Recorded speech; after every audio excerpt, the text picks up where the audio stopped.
I am forced into speech because men of science have refused to follow my advice without knowing why. It is altogether against my will that I tell my reasons for opposing this contemplated invasion of the Antarctic. With its vast fossil hunt and wholesale boring and melting of the ancient ice cap, I am more reluctant because of my warnings may be in vain. Doubt of the real facts, as I must reveal them, is inevitable. Yet, if I suppressed what will seem extravagant and incredible, there will be nothing left. The hitherto withheld photographs, both ordinary and aerial, will count in my favour, for they are damnably vivid and graphic. Still, they will be doubted because of the great lengths to which clever fakery can be carried. The ink drawings, of course, will be jeered at as obvious impostures, notwithstanding the strangeness of technique which art experts ought to remark and puzzle over. In the end, I must rely on the judgment and standing of a few scientific leaders who have, on one hand, sufficient independence of thought to weigh my data on its own hideously convincing merits, or in the light of certain primordial and highly baffling myth cycles. On the other hand, sufficient influence to deter the exploring world in general from any rash and over-ambitious programme in the region of those mountains of madness. It is an unfortunate fact that relatively obscure men like myself and my associates, connected only with a small university, have little chance of making an impression where matters of widely bizarre and highly controversial nature are concerned. It is further against us that we are not, in any of the strictest sense, specialists in the field which came primarily to be concerned. As a geologist, my object in leading the Miskatonic University expedition was wholly that of securing deep-level specimens of rock and soil from various parts of the Antarctic continent. Aided by the remarkable drill devised by Professor Frank H. Peabody of our engineering department, I had no wish to be a pioneer in any other field than this. But I did hope that the use of this new mechanical appliance at different points along previously explored paths would bring to light materials of a sort of hitherto unreached by the ordinary methods of collection. Peabody's drilling apparatus, as the public already knows from our reports, was unique and radical in its lightness, portability, and the capacity to combine the ordinary artisan drill principle with the principle of the small circular rock drill in such a way as to cope quickly with the strata of varying hardness. Steel head, jointed rod, gasoline motor, collapsible wooden derrick, dynamite and paraphernalia, cording, rubbish removal auger, and section and piping for bores 5 inches wide and up to 1,000 feet deep, all formed, with needed accessories, no greater load than 3 7-dog sleds could carry. This being made possible by the clever aluminium alloy of which most of the metal objects were fashioned. 4 large Dornier airplanes, designed especially for the tremendous altitude flying necessary to the Antarctic plateau, and with the added fuel warming and quickly starting devices worked out by Peabody, could transport our entire expedition from a base at the edge of the Great Ice Barrier to various suitable inland points, and from these points a sufficient quota of dogs would serve us. We planned to cover as great an area as one Antarctic season, or longer, if absolutely necessary, would permit. Operating mostly in the mountain ranges on the plateau of the South and Ross Sea, regions explored in varying degree by Shackleton, Amundsen, Scott and Baird, with frequent changes of camp made by aeroplane and involving distances great enough to be of geological significance, we expected to unearth quite an unprecedented amount of material, especially in the Precambrian strata, of which a narrower range of Antarctic specimens had previously been secured. We wished to obtain as great as possible variety of the upper fossiliferous rocks, since the primal life history of the bleak realm of ice and death is of its highest importance to our knowledge of the Earth's past.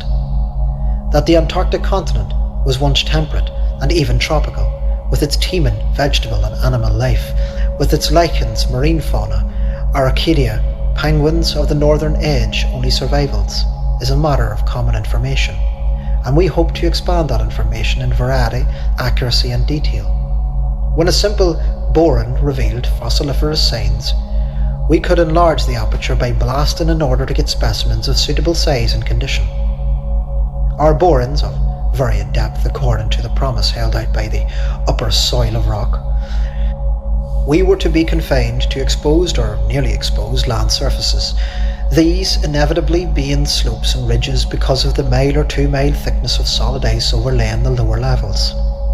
We could not afford to waste drilling depths of any other considerable amount or mere glaciation, though Peabody had working out a plan of sinking copper electrodes of thick clusters in boron and melting off limited areas of ice with current form of gasoline-driven dynamo. It is this plan we could not put into effect, except experimentally on the expedition such as ours, and the common Starkweather Moor expedition purposes to follow despite the warnings I have issued since a return from the Antarctic. The public knows of the Miskatonic expedition through our frequent wireless reports to the Arkham Advisor and the Associated Press, and through later articles of Peabody and myself. We consisted of 4 men from the university: Peabody, Lake of the Biology Department, Artwood of the Physics Department, also a meteorologist, and I representing Geology and having nominal command, besides 16 assistants, 7 graduate students from the Miskatonic University, and 9 skilled mechanics.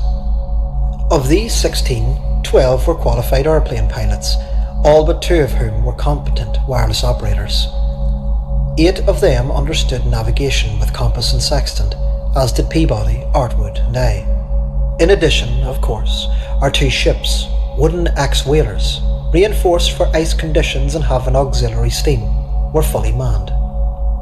The Nathaniel Darby Pickman Foundation, aided by a few special contributions, financed the expedition. Hence our preparations were extremely thorough, despite the absence of great publicity.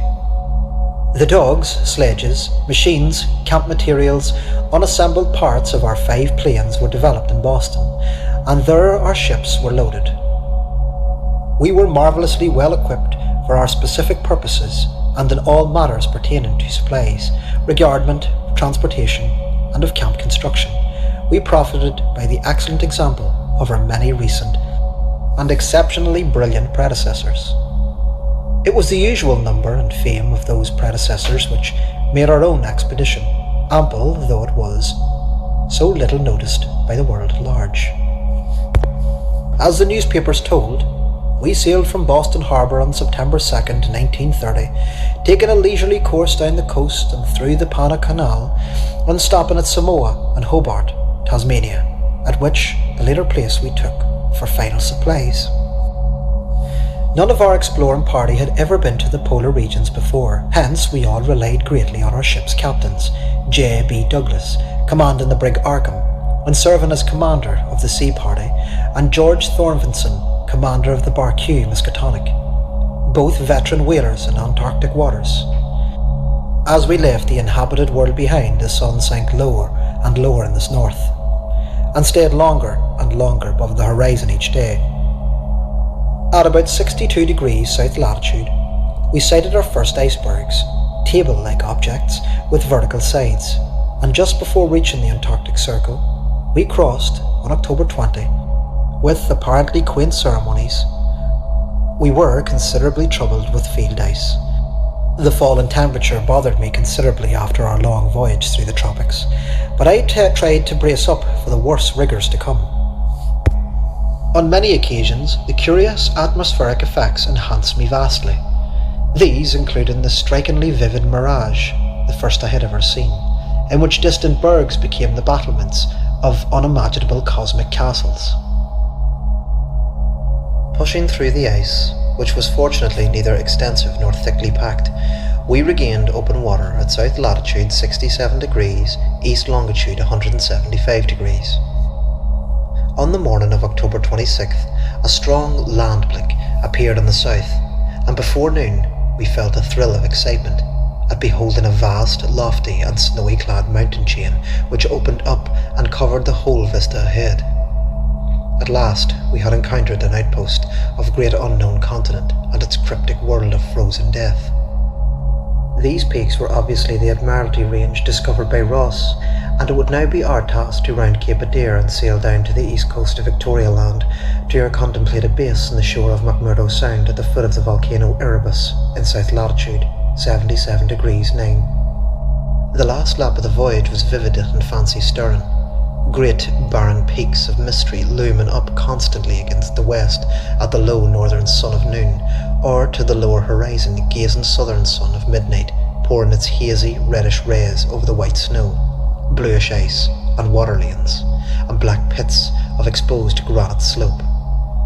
Through the desolate summits swept raging, intermittent gusts of terrible Antarctic wind, whose cadences sometimes held vague suggestions of a wind and half-sentient musical piping, with notes extending over a wide range, and which for some subconscious minoric reason seemed to me disquieting and even dimly terrible. Something about that scene reminded me of the strange and disturbing Asian paintings of Nicholas Roerch, and the still stranger and more disturbing depictions of the evil fabled plateau of Lang, which occur in the dreaded Necronomicon of the mad Arab Abdul Azra al-Haid. I was rather sorry, later on, that I'd ever looked into that monstrous book at the college library. On the 17th of November, sight of the westward range having the most temporarily lost, we passed Franklin Island, and the next day describe as cones of Mount Erebus and Tur on Ross Island ahead, with long line of Parry Mountains beyond. There now stretched off to the east and low, white lines of great ice barrier, rising perpendicularly of a height of 200 feet like the rocky cliffs of Quebec, marking the end of the southward navigation. In the afternoon, we entered McMurdo Sound and stood off the coast of the Lee and smoking Mount Erebus.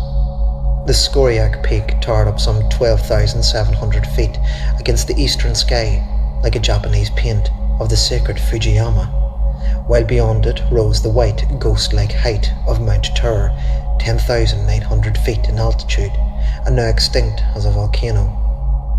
And one of the graduate assistants, a brilliant young fellow named Danforth, pointed out what looked like lava on the snowy slope, remarking that this mountain, discovered in 1840, had undoubtedly been the source of Poe's Imagine, when he wrote, 7 years later, of "The lavas that restlessly roll, their sulphurous currents down your neck, in the ultimate climbs of the pole, that groan as they roll down Mount Yanek, in the realms of the boreal pole." Danforth was a great reader of bizarre material, and had talked a great deal of Poe. I was interested in myself because of the Antarctic scene of Poe's only long story, the disturbing and enigmatical Arthur Gordon Pym.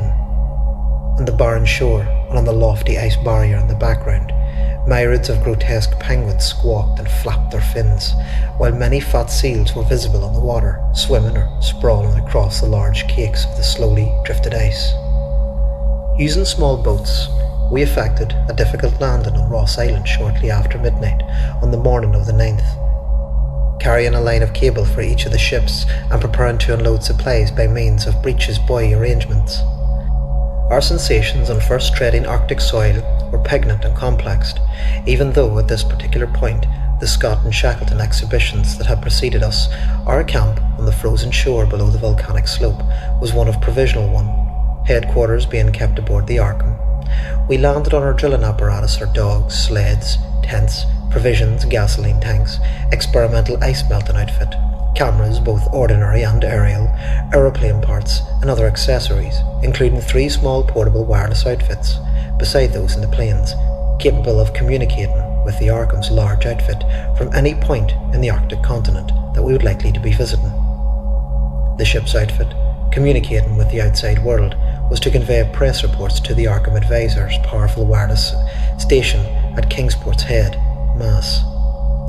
We'd hoped to complete our work during a single Arctic summer, but if this proved impossible, we would winter on the Arkham, sending the Miskatonic north before the freezing of the ice on another summer's supplies.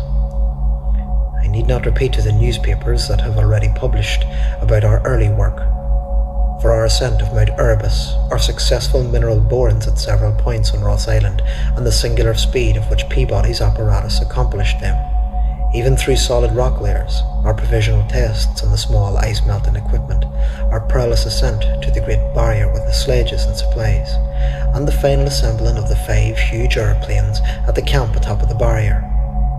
The health of our land party, 20 men and 55 Alaskan sled dogs, was remarkable, though of course we had so far encountered no really destructive temperatures of windstorms. For the most part, the thermometer varied between 0 and 20 degrees or 25 degrees above, and our experience with New England winters had accustomed us to rigours of the sort. The barrier camp was semi-permanent, and destined to be a storage cache of gasoline, provisions, dynamite, and other supplies. Only 4 of our planes were needed to carry the actual exploring material, and the 5th being left with the pilot and 2 men from the ships in the storage cache to form all means of reaching us from the Arkham, in case of exploring planes were lost. Later, when not using all the other planes for moving apparatus, we would employ only 1 or 2 shuttle transportation services between this cache and another permanent base on the Great Plateau from 600 to 700 miles southward, beyond Birdmore Glacier. Despite the almost unanimous accounts of appalling winds and temperatures that poured down from the plateau, we determined to dispense with intermediate bases, taking our chances in the interest of economy and probable efficiency. Wireless reports have spoken of the breathtaking 4-hour non-stop flight of our squadron on November 21st over the lofty shelf ice, with its vast peaks rising in the west and the unfathomable silence echoing in the sound of our engines. Wind troubled us only moderately, and our radio compasses held us through the one open fog that we encountered. With vast peaks rising in the west and the unfathomed silences echoing in the sound of our engines. Wind troubled us only moderately, and the radio compasses helped us through one of the opaque fog that we encountered, and the vast rise loomed ahead between latitudes 83 degrees and 84 degrees.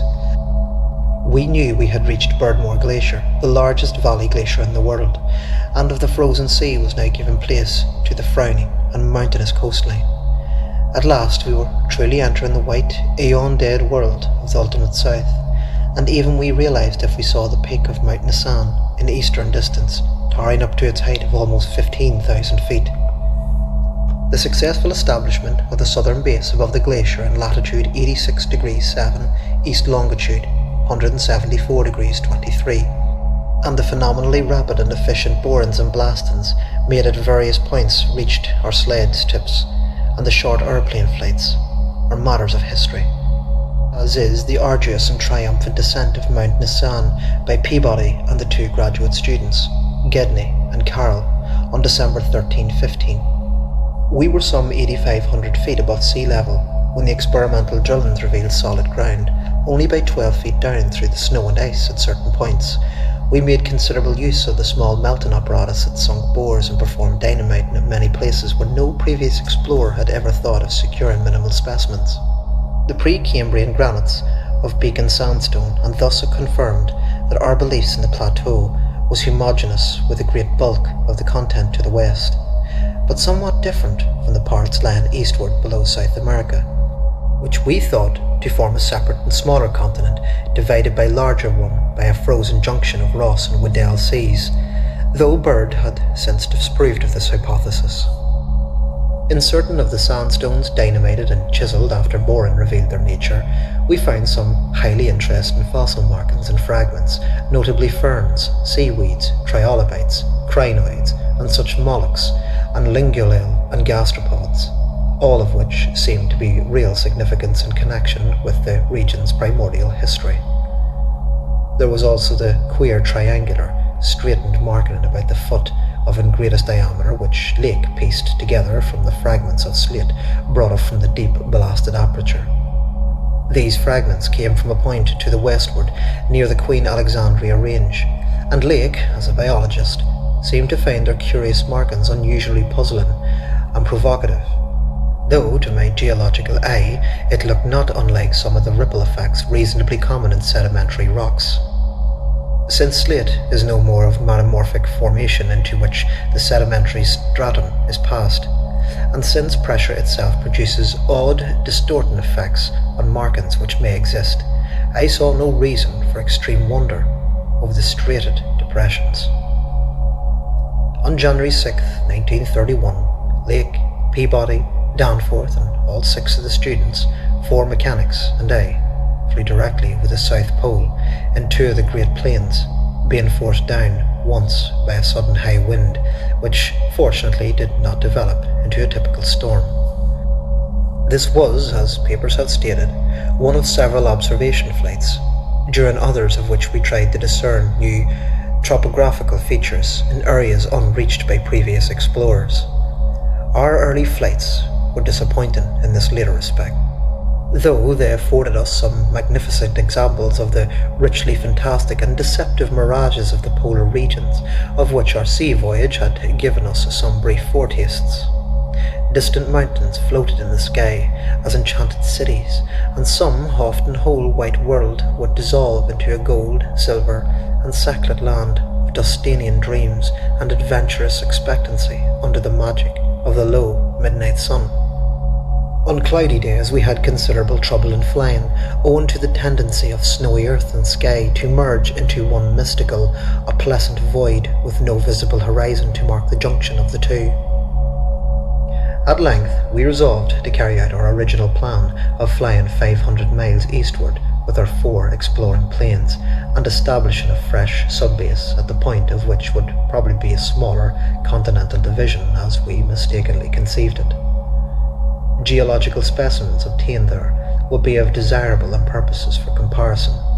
Our health so far remained excellent, lime juice well offsetting the steady diet of tinned and salted food, and temperatures generally above zero, is enabling us to do without our thickest furs. It was now midsummer, and with haste and care we might be able to conclude work by March and avoid the tedious wintering through the long Antarctic night.